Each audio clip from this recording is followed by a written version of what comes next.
strange doctrines, strange teachings. Just like I gave you an example last night, this grave soaking. That is teachings from the pit of hell. You know what lies in the graveyard? Evil spirits. Right? Evil spirits are lying in the graveyards, and you go and lie on a tombstone. See, let me tell you one thing, okay? When Mary Magdalene went to embalm the body of the Lord Jesus, the angel who met her asked her, "Why do you seek the living among the dead? Why do you seek the living among the dead?" A righteous man, no matter how anointed a man of God may be, only his body is lying in the grave. The anointing on his life, on his spirit, is now up in heaven. It's not there anymore. If it's not there anymore, you are wasting your time sleeping in the grave or soaking. You are just lying on a cold stone slab. It's nothing, and whatever anointing you will claim that you receive is not truly from God. It is from the evil one. You know, this afternoon, when I was waiting on God, the Lord suddenly spoke to me about gates of hell. And you know, hell is one thing it's never been my subject that I have sought after. But He just spoke to me, he said, gates of hell are going to be released and opened in many places in this world today. And one of the manifestation when they are open is there will be an infiltration in the churches of such unbiblical practices. Such demonic teachings will come into the church, where you will say, "I'm smoking the Holy Ghost by taking drugs." Have you heard of that? That was prevalent some years ago. You know, some preachers rose up who were previously drug addicts, and then they start smoking joint, and they said, "Oh, I'm smoking the Holy Ghost." When they were literally taking drugs. You know, what mockery you are doing, and how much you are insulting the holiness of God and the great grace of God that did not kill you for speaking like that.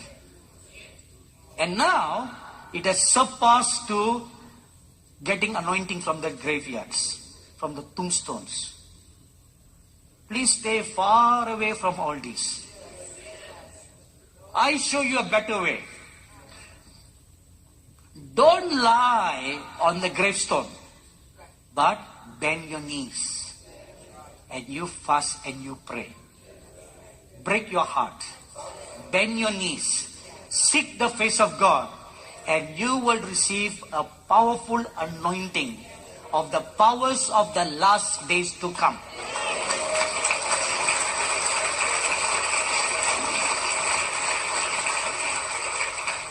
So finally, after having cleansed ourselves, sanctifying ourselves, and washing our clothes, abstaining from sexual lust, what should we do next? The fourth thing, passionately seek God with all your heart. Passionately seek God with all your heart.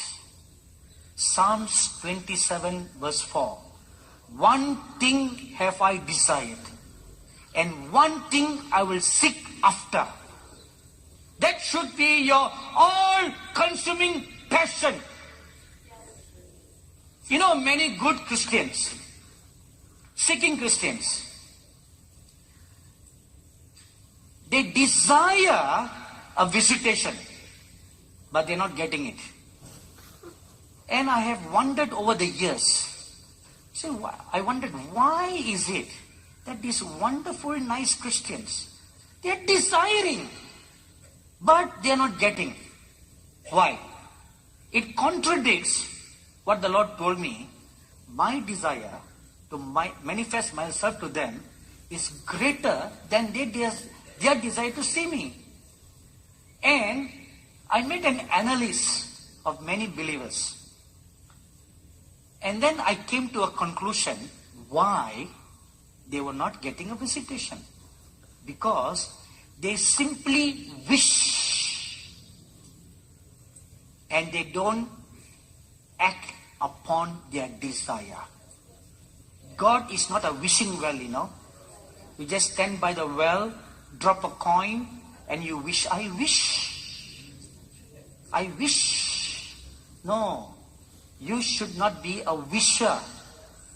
The Bible says, they who seek God early will find Him.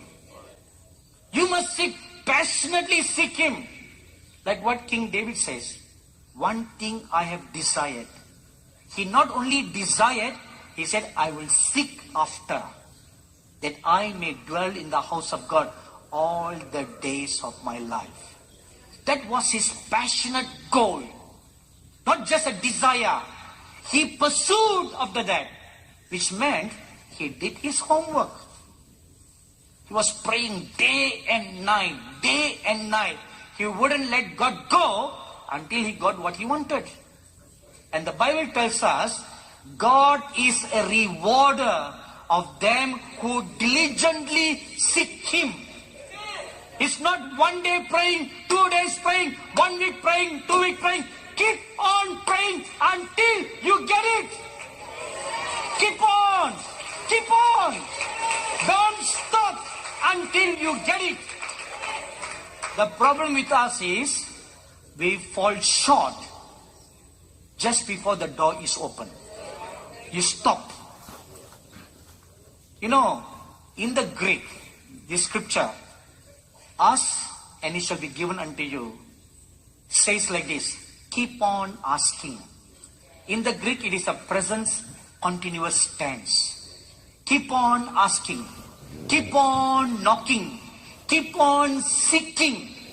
You must keep on doing it until God opens the door. And the moment He opens the door, it is open for good. It will never be closed to you again.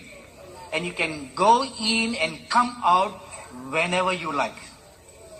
That is the best part until the door is open. And that's exactly what the prophet Moses himself did.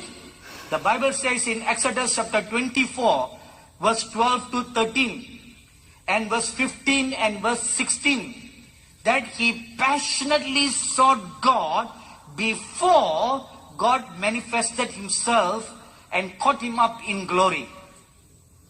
And the Bible also says in Exodus chapter 34, verse 2 and 4, he always rises up very early to seek God.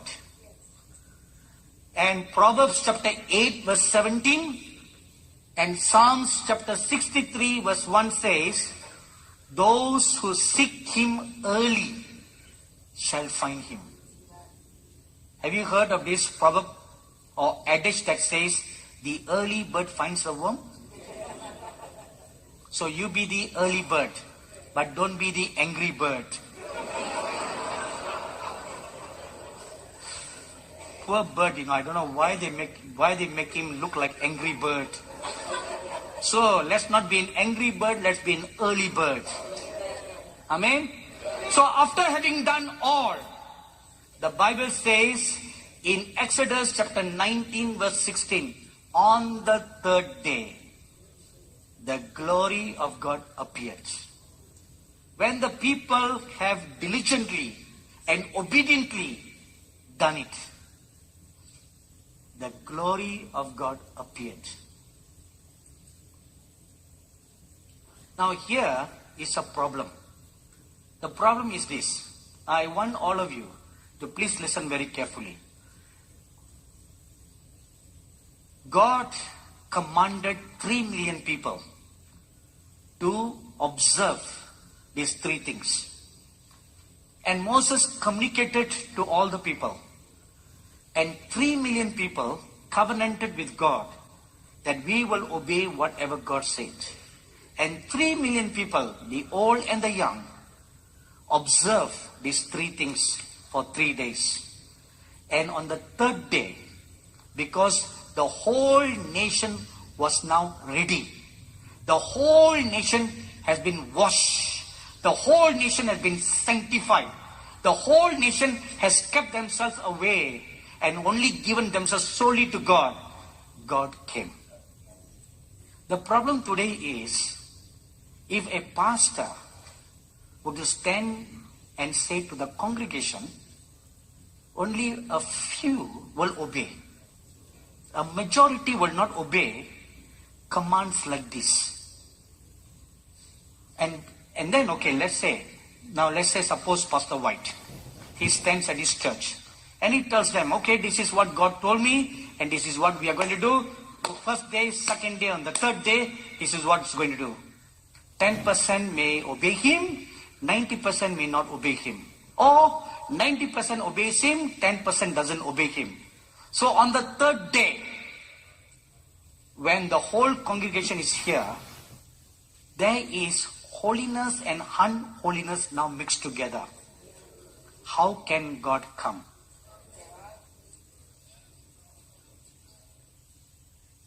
How can God pour new wine when there's still old wine skin? He cannot pour. This is the problem with the present church today. People cannot obey. That's the problem.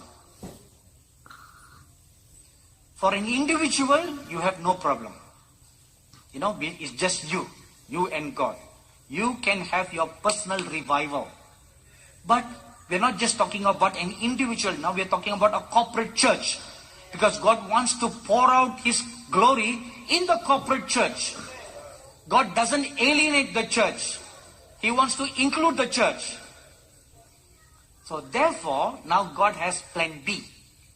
So what He's going to do next is, He's going to blow the chaff away.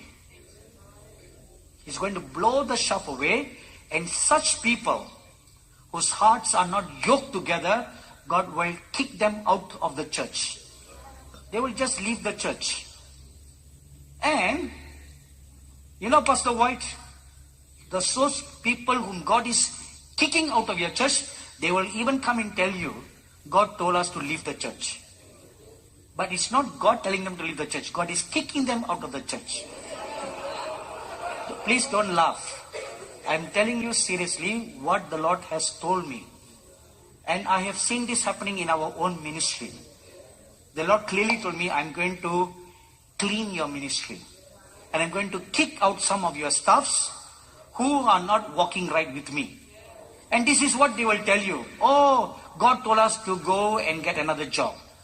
And if someone tells you like that, there will always be some genuine people. And most of the time, they are the chaff that God is blowing away. And the Lord said, always smile at them and let them live in peace. So this will happen. When that happens, don't stop them. You must harden your heart like Pharaoh. It's very difficult for pastors to do that, But God will do that. He will remove the tares so that only the wheat remains. The goat will be kicked out so that sheep will remain. So that He can now bring the sheep to His pasture and feed them with His own pasture. This is what God will do. Either we are drenched in the rain, you cannot hold an umbrella. These are the days when God is drawing a line of separation. And He's asking you to choose which side you will stand. The righteous side or the filthy side. The holy or the unclean. You choose. You choose which camp you will belong to. And when God cleans the church, which He's going to do, and that is my message on Sunday. how he's going to do that. A major portion may leave the church. Don't lose heart, Pastor White, because remnant is always small. Right? Remnant is always small. And the Bible also says, small, narrow is the way, and a small group will walk in the narrow path.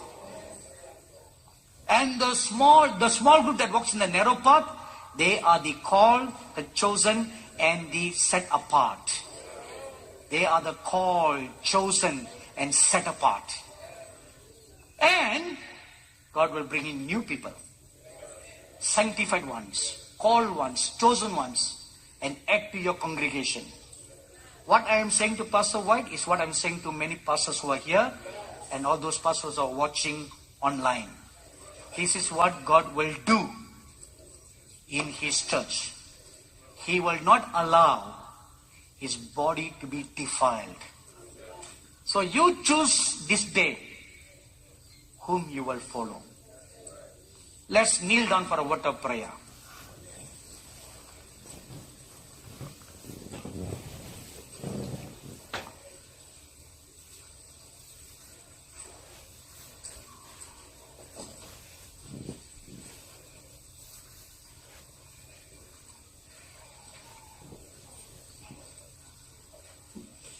As we are kneeling down,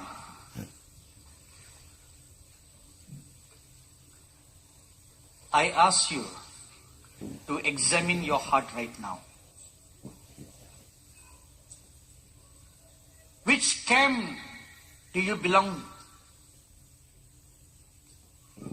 The sheep camp or the goat camp? Which camp do you belong? The wheat camp or the tares camp? Which camp do you belong? The filthy camp or the holy camp? Choose you this day whom you will follow.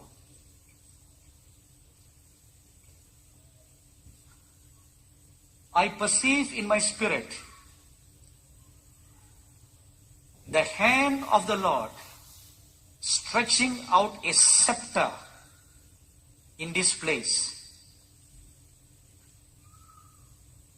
And the hand of the Lord lifting up this golden scepter, saying, "This is my righteous standard." And this call is also extended towards all those people who are watching online. Please kindly get up from your chairs and kneel down right now. Even though you may be watching from home, please don't be seated on your sofas or even lie on your bed or sit on your bed.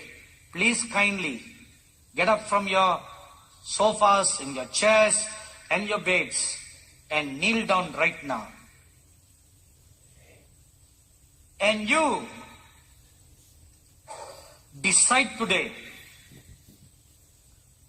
whom you will follow.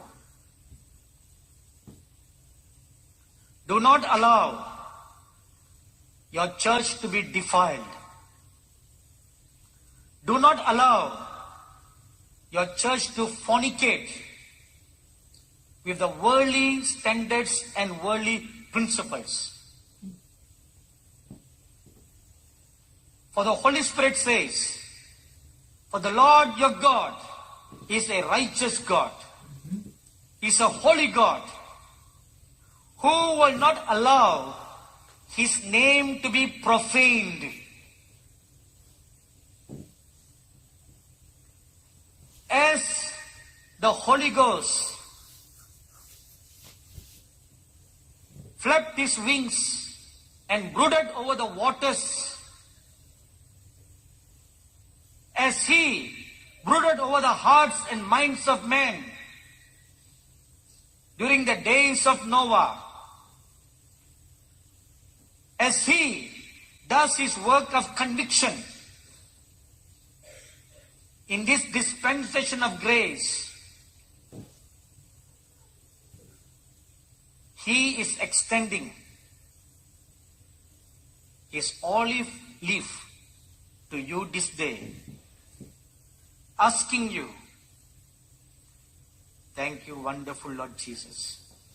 I see the Holy Spirit now taking on the form like the Lord Jesus Christ and standing before me. Oh, he looks so lovely, just like the Lord Jesus Christ. And the Bible calls him the Spirit of Christ. He stands before me, looking at you. Thank you, wonderful Lord Jesus. My dearly beloved brother, Pastor Greg, the Holy Spirit tells you, put your house in order. Sanctify your house. Will you be bold to lift up the righteous standards of God in your church, that you may be a lighthouse in your city? If you are willing, I will cause my glory to pass and dwell in your midst, and you will become like a lamb that is placed on a hilltop, that will then draw all people to the light. Choose you this day whom you follow. The first part of the message, Pastor Greg, is for your church. Now the second part of the message is for your family. Purpose in your heart that you will conduct your children and your grandchildren to walk right in the fear of God. Do not allow double standards nor compromising standards in your family, because you and your wife have determined to follow the Lord your God. God wants to visit you and make a covenant with you. But put your house in order. Set up a godly standard, a standard of righteousness in your home.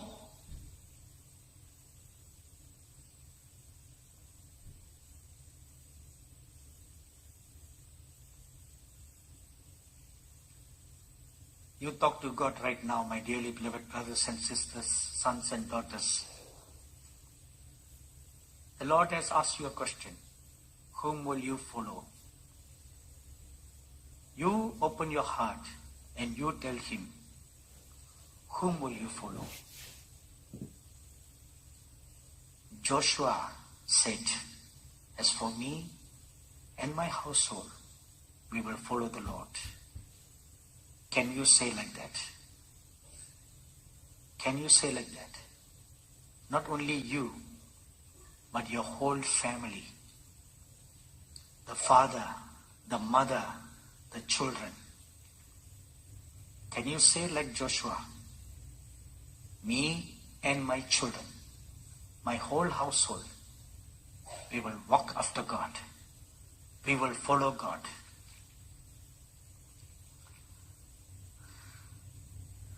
The Holy Spirit now signifies to me there's going to come a great sweeping away in the body of Christ. Not cleansing, a sweeping away.